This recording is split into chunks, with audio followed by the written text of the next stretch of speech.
બનાસ ડેરીની આજે 55મી વાર્ષિક સાધારણ સભામાં ચેરમેન શંકરભાઈ ચૌધરીએ લાખો પશુપાલકોને 20.27% ભાવ વધારો આપવાની જાહેરાત કરતા લાખો પશુપાલકોમાં ખુશી જોવા મળી હતી। ઐતિહાસિક ભાવ વધારામાં 1952 કરોડ રૂપિયા પશુપાલકોને રોકડા મળશે તેમજ 100 કરોડ રૂપિયા દૂધ મંડળીઓ દ્વારા ભાવ વધારો આપશે, એટલે કે પશુપાલકોને ટોટલ 1952 કરોડ રૂપિયા જેટલો ભાવ વધારો મળશે। ગત વર્ષે 15,000 કરોડ ટર્નઓવર હતું, આ વર્ષે 18,000 કરોડ ટર્નઓવર પહોંચ્યું છે, ત્યારે 948 રૂપિયા સૌથી મોટો ભાવ વધારો દૂધમાં આપવામાં આવ્યો છે। બનાસ ડેરીએ સાહસિકતા સહકારિતાનું ઉદાહરણ આપી અને લાખો પશુપાલકોની જાહેર સંમતિથી આ તમામ એજન્ડા બેઠકમાં પસાર કર્યા હતા।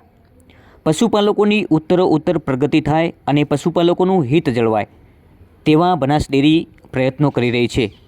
વર્ષ 2015થી બનાસ ડેરી સતત દૂધનો ભાવ વધારો આપતી રહી છે, ત્યારે આગામી સમયમાં પશુપાલકોને બનાસ ડેરીના વિવિધ પ્લાન્ટ થકી વિવિધ કામો થકી પશુપાલકોને દૂધનો ભાવ વધારો મળી રહે તેવા પ્રયત્નો કરાશે। બનાસ મેડિકલ કોલેજમાં પશુપાલકોના 20 પૈસા લેવામાં આવતા હતા, તે પણ હવે બંધ કરવામાં આવશે, જેથી મેડિકલ કોલેજમાં પશુપાલકોના સંતાનોની મેડિકલ ફી 50% લેવાય છે। પ્રધાનમંત્રી નરેન્દ્ર મોદી હંમેશા પશુપાલકોની ચિંતા કરી રહ્યા છે અને કેન્દ્ર સરકાર અને ગુજરાત સરકાર પણ બનાસ ડેરીના પ્રગતિના દરેક કામમાં સહકાર આપી રહ્યા છે। જો કે આગામી સમયમાં આ પશુપાલકોનું હિત એ જ બનાસ ડેરીનું ધ્યેય હશે, એમ ચેરમેનશ્રીએ જણાવ્યું હતું। બનાસ ડેરી ચેરમેન કહ્યું હતું કે સમગ્ર વિશ્વમાં સૌથી વધુ દૂધનો ભાવ વધારો એટલે કહી શકાય બનાસ ડેરીએ આપ્યો છે અને સૌથી વધુ દૂધનો ભાવ 948 રૂપિયા પ્રતિ કિલો ફેટે આપણે આપીએ છીએ તેવું બનાસ ડેરીના ચેરમેન શંકરભાઈ ચૌધરીએ જણાવ્યું હતું। બનાસ ડેરીનું ટર્નઓવર 18,059 કરોડ રૂપિયા થયું છે। બનાસ ડેરીનું શેર ભંડોળ 392 કરોડ રૂપિયા છે। બનાસ ડેરીની પોતાની મૂડી 851 કરોડ રૂપિયાની થઈ છે। સંઘની મિલકત 3740 કરોડ રૂપિયા થઈ છે અને મેડિકલ કોલેજની 326 કરોડની મિલકત થઈ છે।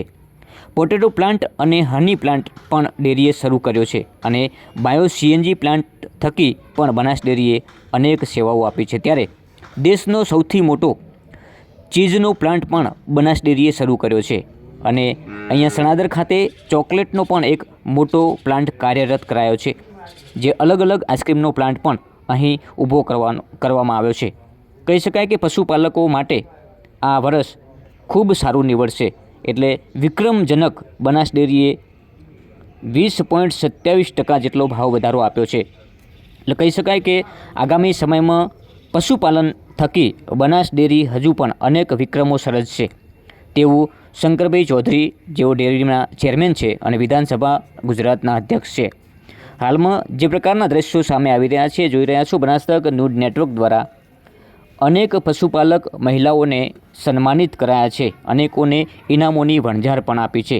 જે પ્રકારના દ્રશ્યો જોઈ રહ્યા છો, આ તમામ દ્રશ્યો પશુપાલન કરતી મહિલાઓના છે અને મહિલાઓએ બનાસકાંઠામાં અનેક વિક્રમો સર્જ્યા છે, જે આપ સીધા બનાસ તક ન્યૂઝ નેટવર્કના દ્રશ્યોમાં પણ જોઈ રહ્યા છો કે જે રીતે પશુપાલન કરતી મહિલાઓએ જે સમય આપ્યો છે, જે ભોગ આપ્યો છે, તેનું વળતર બનાસ ડેરી આપી રહી છે અને બનાસ ડેરીના તમામ ગ્રાહકો પશુપાલકો માટે આજનો દિવસ એટલે એક અનેરો દિવસ કહી શકાય।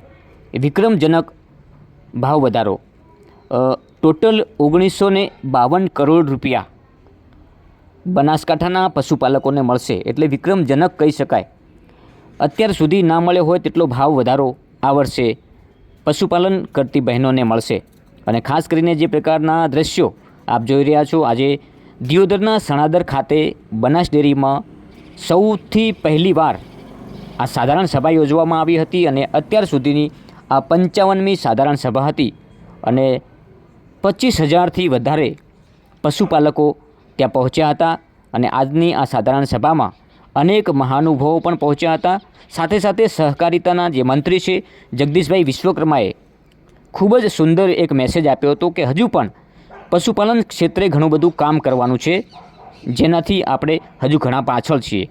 અને પશુપાલકોને એક સંદેશ પણ આપ્યો હતો કે જે રીતે બનાસ ડેરીએ ગુજરાત નહીં, દેશ નહીં, પરંતુ સમગ્ર વિશ્વમાં નામ ગુંજતું કર્યું છે, એ પશુપાલન સાથે સંકળાયેલા લોકોના થકી જ છે. આ જે ડેરી છે એ સમિતિની નહીં, પરંતુ પશુપાલકોની છે. આ જે મિલકત છે એ પશુપાલકોની છે. જે પ્રોડક્ટો બનાવવામાં આવે છે એ પશુપાલન સાથે સંકળાયેલી મહિલાઓના લીધે જ આટલે સુધી આ બનાસ ડેરી પહોંચી શકી છે. અને એનાથી વિશેષ સહકારિતાના મંત્રી જગદીશભાઈ વિશ્વકર્માએ બનાસ ડેરીના ચેરમેન શંકરભાઈ ચૌધરીને પણ કહ્યું હતું કે એક અલગ પ્રકારનો એક પારદર્શક વ્યવહારના લીધે અત્યારે આ ડેરી આટલો મોટો નફો પણ કરી રહી છે અને વિક્રમજનક સપાટીએ જઈ રહી છે.